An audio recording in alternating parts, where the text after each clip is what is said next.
सहनाववतु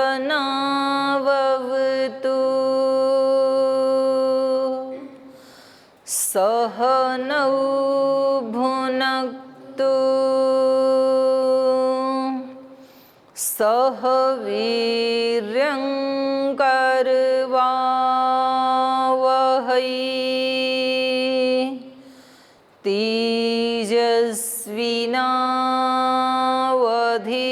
तेजस्विनावधीतमस्तु मा विद्विषावहै।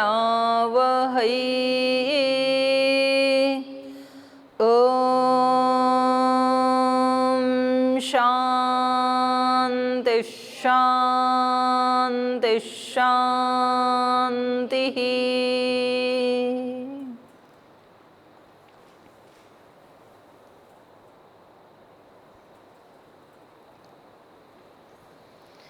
दिव्य जीवन की कक्षा में आप सभी का स्वागत है। हमारे कर्म कैसे दिव्य बने चर्चा चल रही थी। तो यहाँ गीता का आधार लेकर के, क्योंकि कर्म योग के लिए गीता से बढ़कर के कोई ग्रंथ नहीं है, तो कर्मों को कर्म योग कैसे बनाया जाए। एक सामान्य कर्म सभी करते हैं, उन्हीं कर्मों को कुछ विशेष पुरुषार्थ करके कर्म योग बनाया जा सकता है। तो गीताकार कहते हैं कि ये जो मनुष्य है ये श्रद्धामय है, और जैसी जिसकी श्रद्धा होती है वैसे उसके कर्म होते हैं।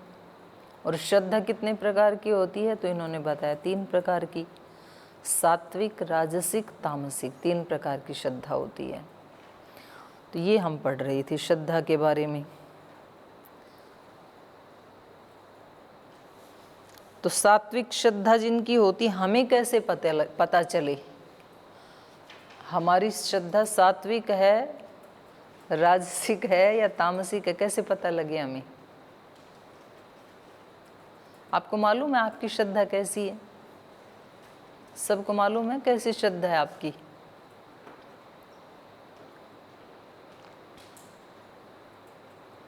हाँ जी, कुछ पता चलता है? शुक्ला जी, कैसी श्रद्धा है? जब गलत भाव आते हैं तो श्रद्धा थोड़ा डगमगा जाती है, ऐसा लगता है। और अच्छे भाव किसी के प्रति या वैसे आते हैं तो ऐसा लगता है कि श्रद्धा ठीक है। एक व्यक्ति में भी तीनों प्रकार की श्रद्धा होती है अलग अलग समय में। कभी वो सात्विक श्रद्धा से युक्त होता है, कभी राजसिक श्रद्धा से युक्त होता है, कभी तामसिक श्रद्धा से युक्त होता है। तो पहले एक बार इसको पढ़ लेते हैं हम, सात्विक क्या है। थोड़ा सा पढ़ा था हमने। तो इन्होंने बताया था कि देखो, मनमाना काम तो करना नहीं है। यह शास्त्रम विधिम उत्सृज्य वर्तते कामकारतः न स सिद्धिम अवाप्नोति न सुखम न पराम गतिम। शास्त्र के विधि को छोड़कर जो मनमाने ढंग से काम करते हैं, तो मनमाने ढंग के लिए तो बिल्कुल ही निषेध है। कोई व्यक्ति ये नहीं कह सकता है जी मेरा अपना प्राइवेट लाइफ है और मैं कैसे भी जीऊँ। तो इस संसार में किसी का कोई प्राइवेट लाइफ नहीं होता है। हम सब आत्माएं इस सारी सृष्टि के साथ इंटरकनेक्टेड हैं। केवल मनुष्यों के साथ ही नहीं, प्रकृति के साथ, पशुओं के साथ, पंछियों के साथ, पूरे ब्रह्मांड के साथ, 5 भूतों के साथ, अग्नि, जल, पृथ्वी, वायु, आकाश, ये सब हमें प्रभावित करते हैं और हम इन सब को प्रभावित करते हैं। ये सारे संसार का इन्वायरमेंट कैसे बना है? परस्पर आत्माओं के जैसे आपस में संबंध हैं और जैसा वो सोचते हैं एक दूसरे के बारे में, वैसा इन्वायरमेंट बना हुआ है। आप प्रकृति के बारे में क्या सोचते हैं और फिर उसके साथ कैसा बिहेव करते हैं, फिर प्रकृति भी हमारे साथ वैसा ही करती है। तो आप छोटी से छोटी वस्तु के बारे में भी, इसलिए हमारे यहाँ ऐसी कहानियाँ भी सुना देती थी बड़ी बूढ़ी जो दादी नानी थी, तो ऐसे वो समझाने के लिए बना रखे थे। बड़े बुजुर्ग भी सुनाते थे कि भाई आप रास्ते में जा रहे हो ना, आप सीढ़ियों से उतर रहे हो ना, तो सीढ़ियों में उन सीढ़ियों को भी धन्यवाद करके उतरना कि आपका धन्यवाद, आपके माध्यम से मैं इस कक्षा में पहुंच गया। सीढ़ी नहीं होती तो ग्रिल का भी धन्यवाद करना। और जब रास्ते से जाओ तो रास्ते में जो पौधे हैं, फूल हैं, उनको प्रणाम करके जाना। और फिर आपको पता लगेगा कि वो सब आपके लिए पॉजिटिव भावनाएं भेज रहे हैं। तो यहाँ कोई ऐसा कण नहीं है जिसमें दिव्यता नहीं है। कण कण में दिव्यता है, कण कण में भगवान है। तो जड़ चीज़ों के लिए भी हमने ऐसी कहानियाँ सुनी हैं कि किसी बहन का जो है पति बहुत ज़्यादा बीमार था और वो अपने मायके में थी, और वहाँ से उसको बुलाने के लिए आए कि जल्दी आप तैयार हो जाओ। और उसने अपनी माँ से पूछा, माँ मैं कौन से वस्त्र पहन के जाऊँ? बोले आप उसको खोलो अलमारी को, और जो भी पहला वस्त्र सामने आए वही पहन के चले जाओ। अलमारी खोली तो सबसे पहले सफ़ेद साड़ी आ गई आगे। तो सफ़ेद साड़ी जो गृहस्थी होते हैं उनको पहनना अलाउ नहीं होता, उसके लिए अपशकुन माना जाता है। तो उन्होंने कहा ये तो अपशकुन हो गया, लेकिन कोई बात नहीं, अब यही पहन के जाओ, क्योंकि वो ज़्यादा ही सीरियस बीमार थे उनके पति।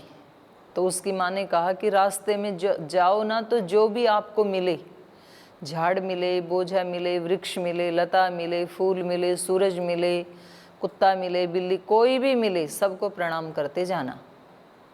और सबको ये कहना कि आप मुझे सौभाग्यवती होने का आशीष दीजिए, आप मुझे ऐसा आशीर्वाद दो कि मेरे पति ठीक हो जाएं। और फिर कहते हैं उसने जाके वहाँ देखा तो ज़्यादा ही बीमार थे, और 6 महीने वो सेवा करती रही, और 6 महीने ऐसे ही पूरी प्रकृति से प्रार्थना करती रही, और 6 महीने के बाद वो ठीक हो गई। जिनकी ठीक होने की आशा थी नहीं, सब ने आशा छोड़ रखी थी। तो प्रार्थनाओं में बहुत बल है।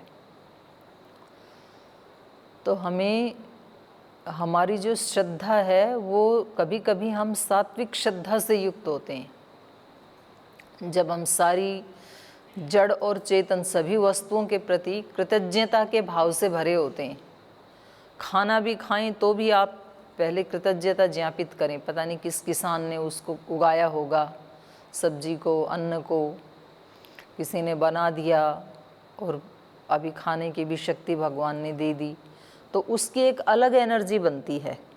तो जड़ चीज़ों को भी, बर्तन को भी, हमारे वो थे श्रद्धेय स्वामी जी महाराज, स्वामी पूज्य स्वामी सोमानंद जी महाराज, तो एक दिन वो कुटिया में ऐसे जा रहे थे, अपने कुटिया में प्रवेश कर रहे थे, तो वो उसका दरवाज़ा थोड़ा नीचे था, तो उसको बचाने के लिए वो झुके और नीचे से वो लग गई, ठोकर लग गई। तो उन्होंने झुक के उसको प्रणाम किया ऐसे पत्थर को कि सॉरी मेरे से गलती हो गई। और दूसरा आजकल सिखाते क्या हैं कि पत्थर से चोट लग जाए तो पत्थर को एक और मारो थप्पड़, कि आपने छोटे बच्चों को सिखाते हैं ना, मैं ऐसे बच्चे को यदि कुर्सी से, टेबल से, सोफ़ा से चोट लग गई तो माँ उसको थप्पड़ लगाती है कि इसने मेरे बच्चे को मारा। बच्चे को वही संस्कार बन जाते हैं। फिर इनका उल्टा होता है महापुरुषों का, कोई भूल हो गई तो वो उससे सॉरी बोलते हैं कि हमारे से, आप तो जड़ हो, आपको थोड़ी दिखेगा कहाँ पड़े हैं, हम चेतन, हमें तो दिख रहा है ना पत्थर है, तो हमें संभल के चलना चाहिए था। तो जड़ चीज़ों से लेकर के और चेतन के प्रति तो भाव रखना ही रखना है। तो इसलिए मैं आपसे ये भी बता रही थी कि जब आप इस कक्षा में आते हैं, जब हम गीता या रामायण पढ़ते हैं, तो यदि पॉसिबल हो तो कम से कम आधा घंटा पहले मौन हो जाना चाहिए, आप बात ना करें। आप बैठ करके ये चिंतन करें कि आज सुबह से लेके अब तक मैंने अपना भाग्य कैसा लिखा। हम रोज़ अपना भाग्य लिखते हैं अपने हाथों से, तो आप ये सोचें कि कौन कौन से कर्म जो अब तक किए, जो मैंने दिव्य भावना से किए, मुझे याद था कि मैं इस कर्म को दिव्य बनाऊं, और कौन से कर्म ऐसे हुए जिस समय मुझे याद नहीं रहा।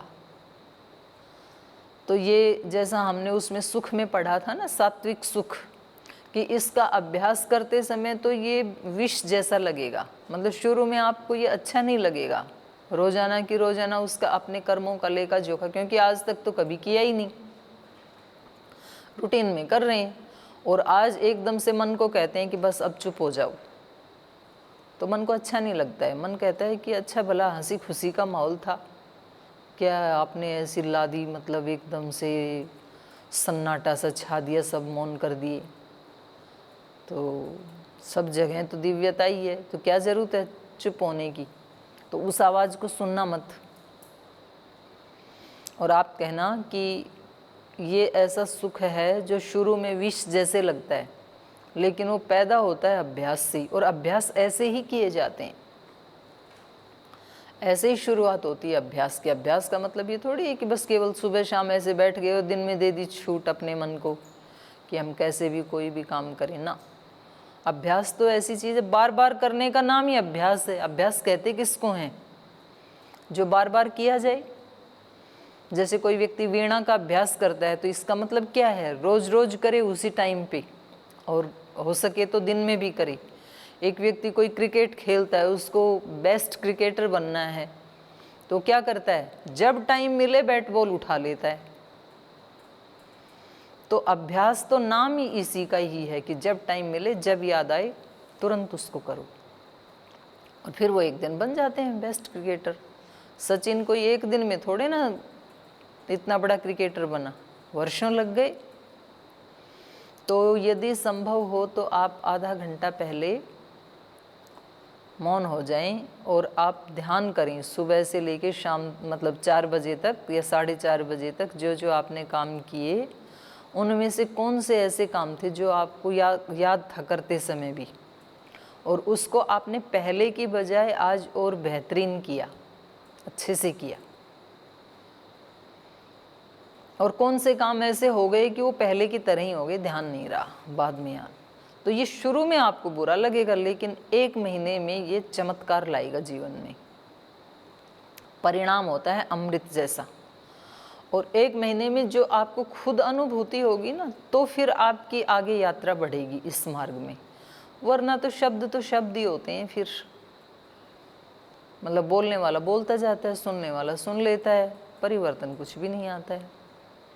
और आज के युग में मतलब बोलने वालों की कोई कमी नहीं है, सुनने वाले कम पड़ गए।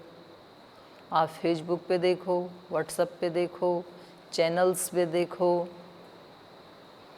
कहीं भी देखो आप, सबको अच्छी बात है, सबको ज्ञान हो तो बहुत अच्छी बात है, ज्ञान काम आता है।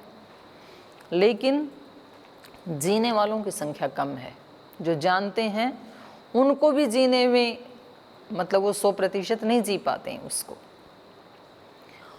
और उसके ऊपर वैसा जीते हुए जो कहा है उस ज्ञान के माध्यम से उसको प्राप्त कर लेना, वो तो कोई बिरले ही होते हैं।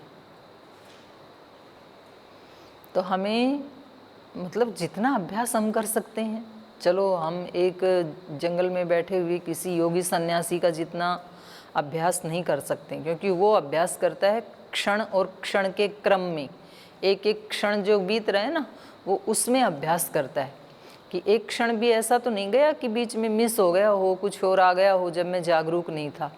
ऐसे तो उन्होंने ये ज्ञान खोज के निकाला अंदर से। इसको कहते हैं सत्य की खोज। हमारे यहाँ गुरुकुल में 2 सन्यासी ब्रह्मचारी करते थे सत्य की खोज, भाषण देते थे। तो ये सत्य की खोज अपने अंदर होती है। तो हमें मतलब पूरी ईमानदारी के साथ, क्योंकि हमारा मनुष्य होने का सबसे बड़ा प्रयोजन ये है, ये हमें रोजाना अपने माइंड को याद करवाना पड़ेगा कि ये मनुष्य जन्म किस प्रयोजन से मिला है।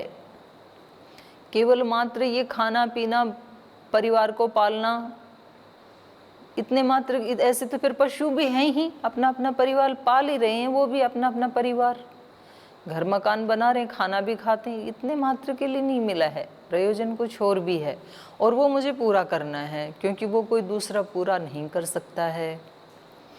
तो इसलिए यहाँ पर वो श्रद्धा फिर बनती चली जाती है।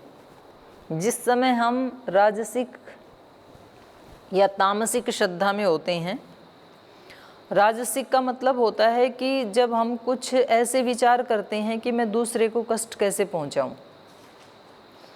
किसी दूसरे व्यक्ति के बारे में हम ये चिंतन करते हैं कि मुझे इस व्यक्ति से ना और तो कोई शिकायत नहीं है, बस इतनी शिकायत है कि झूठ क्यों बोलते हैं। तो ये जो चिंतन चल रहा है इस समय, तो ये मेरे दिमाग को डिस्टर्ब कर रहा है।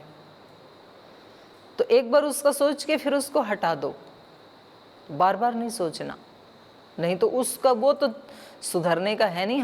हम जरूर चेंज हो जाएंगे, वो तो चेंज हुआ नहीं, हम चेंज हो गई। हम पहले अच्छे भले सात्विक वृत्ति में थे, हमारी राजसिक और हो गई। पर हमें इनसे और तो कोई दिक्कत नहीं है, बस ये है कि ये लोग द्वेष क्यों करते हैं, ये चुगली क्यों करते हैं, ये अपने काम को ढंग से क्यों नहीं करते हैं। हमें और तो कोई दिक्कत नहीं है, बस ये है कि ये व्यक्ति है तो अच्छा, पर इसमें इतना घमंड क्यों है, इतना अहंकार क्यों है। अहंकार तो अच्छी चीज़ नहीं है। तो ऐसे सोचते ही उसका अहंकार तो हटेगा नहीं, लेकिन हम जरूर उस अहंकार के दोष से दूषित हो जाते हैं। तो हमारी श्रद्धा ऐसे राजसिक भी हो जाती है, फिर तामसिक भी हो जाती है, आलस्य प्रमाद आदि कर जाते हैं ना हम। तो ये तीनों बताएंगे। तो हमें तीनों को पढ़ना इसलिए ज़रूरी है कि हम में से हर व्यक्ति अलग अलग समय में अलग अलग श्रद्धा से युक्त हो जाता है। तो हमें प्रयास करके सात्विक श्रद्धा में उसको कन्वर्ट करना है। तो इसको पढ़ते हैं आप। तो इन्होंने कहा मनमाने ढंग से तो काम करना ही नहीं है, शास्त्र विधि से ही करना है। तो फिर अर्जुन ने पूछा कि अच्छा, अगर किसी ने शास्त्र नहीं पढ़ा लेकिन अपने काम को श्रद्धापूर्वक कर रहा है तो उसका क्या परिणाम आएगा। तो इन्होंने कहा कि देखो, श्रद्धा 3 प्रकार की होती है। त्रिविधा श्रद्धा भवति देहिनां सा स्वभावजा सात्विकी राजसी चैव तामसी चैति तां शृणु। सत्वानुरूपा सर्वस्य श्रद्धां भवति भारतः श्रद्धामयोऽयं पुरुष यो यत् श्रद्धः स एव सः। जो जिस श्रद्धा वाला होता है वैसी ही उसकी स्थिति होती है।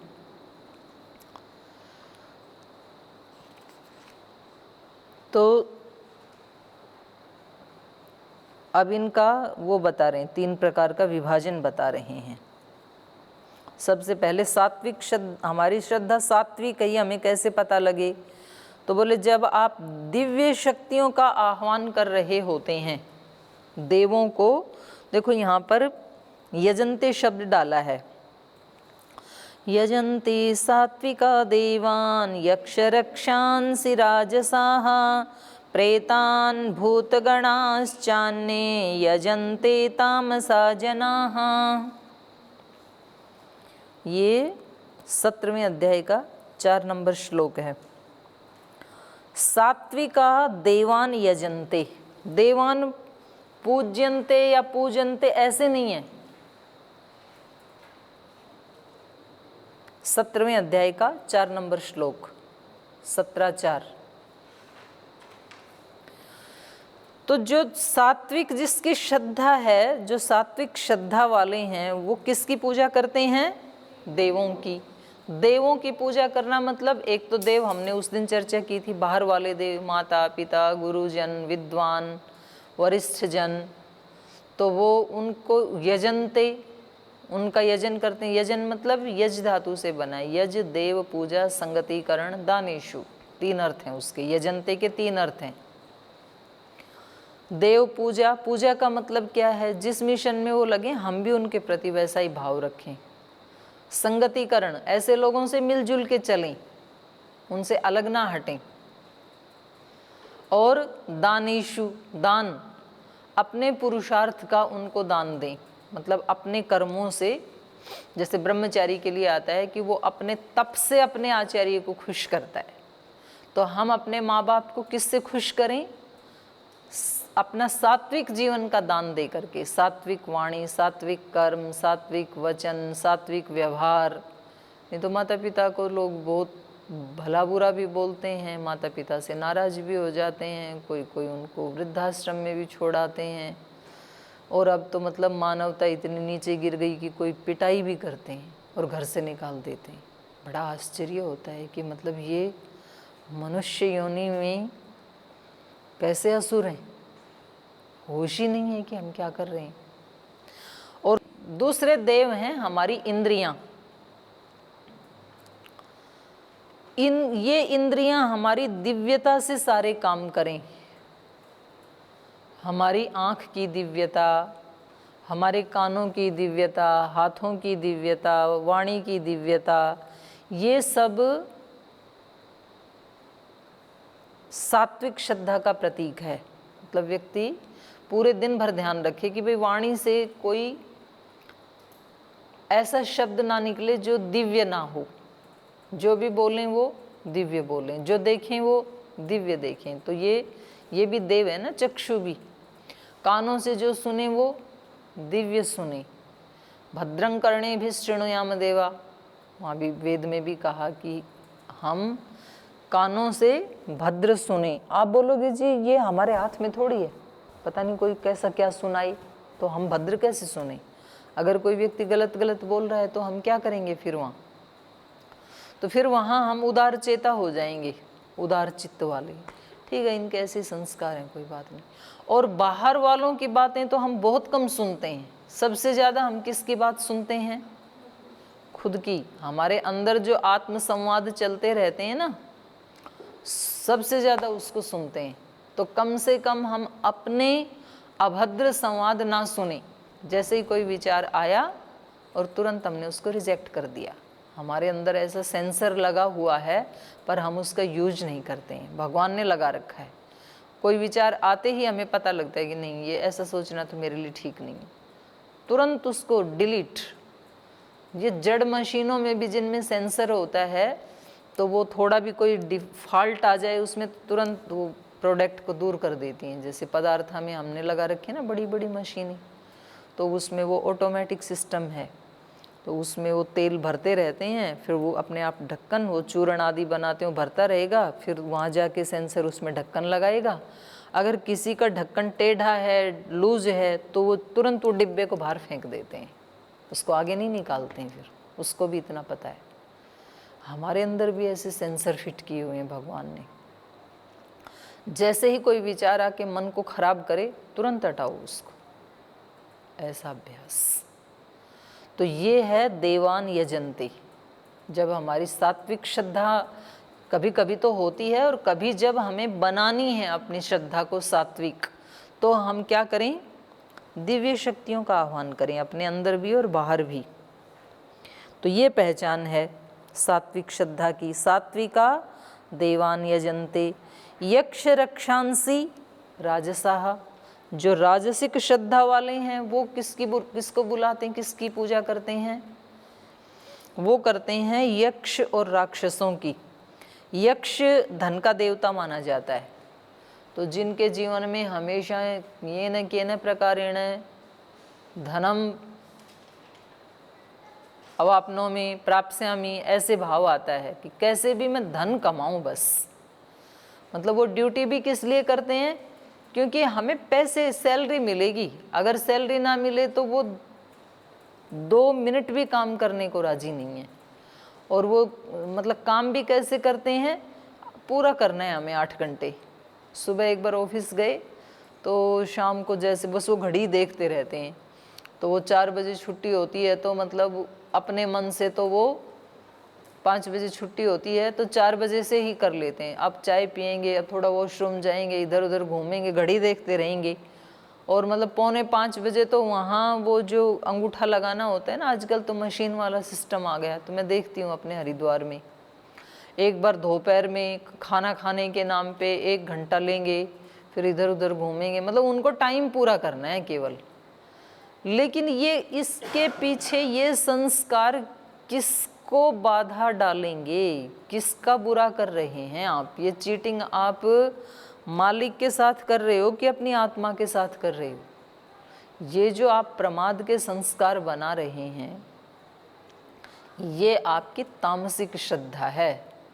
और तामसिक श्रद्धा, ये आप आसुरी शक्तियों को बुला रहे हो अपने अंदर, दरवाजा खोल रहे हो। ऐसा नहीं करना चाहिए, क्योंकि मेरा कर्म मेरी पूजा है, तो मुझे मेरा कर्म इतनी दिव्यता से करना है, इतनी ईमानदारी से करना है कि आज तक ऐसा काम किसी ने किया ना हो। तो मुझे सुंदर से सुंदरतर, सुंदरतम, कोई देखे ना देखे, मैं तो देख रहा हूँ ना अपने आप को। अच्छा, व्यक्ति दूसरों की नज़रों में गिर जाए तो फिर भी उठ जाता है, लेकिन जो अपनी नज़रों में गिर गया ना, कभी नहीं उठ सकता है वो व्यक्ति। इसलिए व्यक्ति को अपनी नज़रों में कभी नहीं गिरना चाहिए। अपनी नज़रों में व्यक्ति तभी गिरता है जब वो जैसा उसका ज्ञान है वैसा कर्म करता नहीं है, तो उसकी आत्मा ही उसको मतलब ये बताएगी कि तू अच्छा आदमी नहीं है। जैसा तेरा ज्ञान है वैसा तू जीता नहीं है, तो तू कभी कोई महान काम नहीं कर सकता है। क्योंकि उस आत्मा से कैसे छिपाओगे? दूसरों से तो छिपा लोगे, बॉस से तो छिपा लोगे, वहाँ तो बता दोगे कि हम तो 5 बजे तक ड्यूटी पे थे। अपने आप से कैसे छिपाओगे? तो ये तामसिक श्रद्धा का आह्वान है। तो ये यक्ष और राक्षसों की पूजा करना है, ये कि बस धन आए, हम पैसे बनाएं जैसे भी। और जब प्रमोशन का टाइम होता है तो फिर एप्लीकेशन लिख लिख के देते रहते हैं, जी मेरे को इतने साल हो गए, अभी थोड़ी सैलरी बढ़नी चाहिए। अरे तू ऐसा काम करना कि तेरे को बोलना ही ना पड़े, दूसरे लोग अपने आप तेरा प्रमोशन करें और प्रमोशन करके उनको गौरव की अनुभूति हो। मतलब व्यक्ति के कर्म बोलते हैं, वाणी नहीं बोलती है। आपका व्यवहार, आपकी सेवा, आप जैसे यहाँ काम सेवा करते हैं, तो जब कभी बड़ों के सामने आपकी चर्चा आए तो दूसरे लोग ये बताएं कि जी वहाँ पर तो वो जो व्यक्ति है उसका कर्म मैंने ऐसे देखा कि भाई काम करने वाला हो तो ऐसा हो, ऐसे दूसरे बताते हैं। हम तो हमारे संगठन में करोड़ों लोग सेवा करते हैं, तो जो पूरी निष्ठा के साथ सेवा करते हैं ना, तो फिर पूरे जिले के लोग आकर के उसके बारे में बताते हैं। अच्छा, वो कुछ नहीं बोलेगा कि जी मैंने क्या क्या किया, वो शांत रहता है। दूसरे बोलेंगे जी इन्होंने ऐसा किया, ऐसा किया, ऐसा किया। कुछ ऐसे होते हैं कि करते कुछ नहीं है, पेपर पे रिपोर्ट बना के लाते हैं, इतनी कक्षाएं लगाई, इतने शिविर लगाए, और बाद में पता लगता है उसमें आधा तो झूठ है।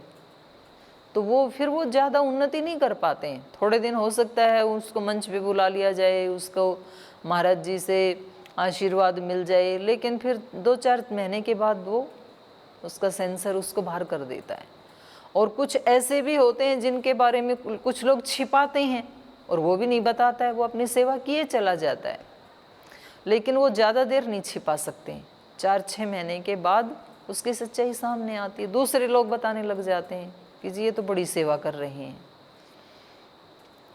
तो ये यक्ष राक्षसी जो शक्तियां हैं उनका आह्वान नहीं करना। जो उनका करते हैं उनकी श्रद्धा कैसी है?